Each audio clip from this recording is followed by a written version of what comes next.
മേടക്കൂറാണ് ആദ്യത്തേത്. അശ്വതി, ഭരണി, കാർത്തിക ആദ്യ 15 നാഴിക ഇവ ചേർന്ന മേടക്കൂറുകാരെ സംബന്ധിച്ച് വ്യാഴത്തിൻ്റെ മാറ്റം എന്തു ഫലം ചെയ്യുമെന്ന് നോക്കാം.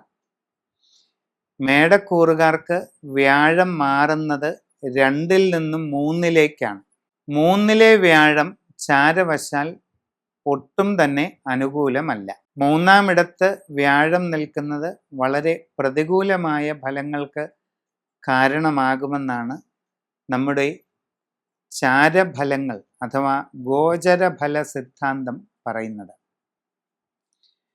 തൊഴിൽ രംഗത്ത് വളരെ പ്രതികൂലമായ മാറ്റങ്ങളുണ്ടാകാം. പുതിയ ജോലിക്ക് ശ്രമിക്കുന്നവർക്ക് ആ കാര്യത്തിൽ തടസ്സങ്ങളുണ്ടാകാം.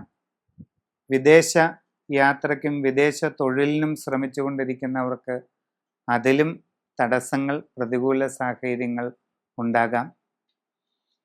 വിവിധ മേഖലകളിൽ സ്വന്തമായി തൊഴിലുകൾ ചെയ്തുകൊണ്ടിരിക്കുന്നവർക്ക് അത് സാമാന്യമെങ്കിലും ഭംഗിയായി നടത്തിക്കൊണ്ടുപോകാൻ കഠിന പരിശ്രമം വേണ്ടിവരും. കച്ചവട രംഗത്ത് പ്രവർത്തിച്ചു കൊണ്ടിരിക്കുന്നവർക്ക് സാമ്പത്തിക നഷ്ടങ്ങൾ, കാര്യപരാജയങ്ങൾ, ബിസിനസ് വളരെയധികം കുറയുക തുടങ്ങിയ അവസ്ഥകൾ ഉണ്ടാകാൻ ഇടയുണ്ട്.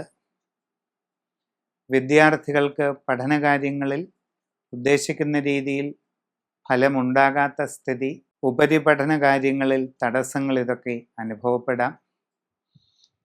ഔദ്യോഗിക രംഗത്ത് പ്രവർത്തിക്കുന്നവർക്ക് സാമ്പത്തികമായ ബുദ്ധിമുട്ടുകൾ, നിങ്ങളുടെ കർമ്മരംഗത്ത് പല രീതിയിലുള്ള അസ്വസ്ഥതകൾ, വിഷമങ്ങൾ ഇതൊക്കെ അനുഭവപ്പെടാം. കലാരംഗത്ത് വിവിധ മേഖലകളിൽ പ്രവർത്തിക്കുന്നവർക്കും സാമ്പത്തിക നഷ്ടങ്ങൾ, കാര്യപരാജയങ്ങൾ തുടങ്ങിയ പ്രയാസങ്ങൾക്ക് സാധ്യതയുണ്ട്.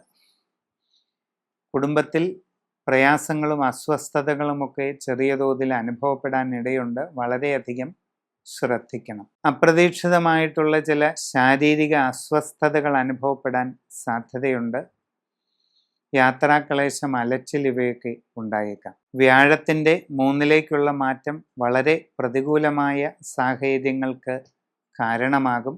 നിങ്ങൾ മഹാവിഷ്ണുവിൻ്റെ അഷ്ടാക്ഷരി നാമം പതിവായിട്ട് ചൊല്ലുന്നത് വളരെ ആശ്വാസം നൽകും. വിഷ്ണു സഹസ്രനാമം നിത്യവും ജപിക്കുന്നത് ഗുണം ചെയ്യും. പുരാണത്തിലെ അതിവിശിഷ്ടമായ നാരായണ കവചം ചൊല്ലി പ്രാർത്ഥിക്കുന്നത് വളരെ പ്രയോജനം ചെയ്യും.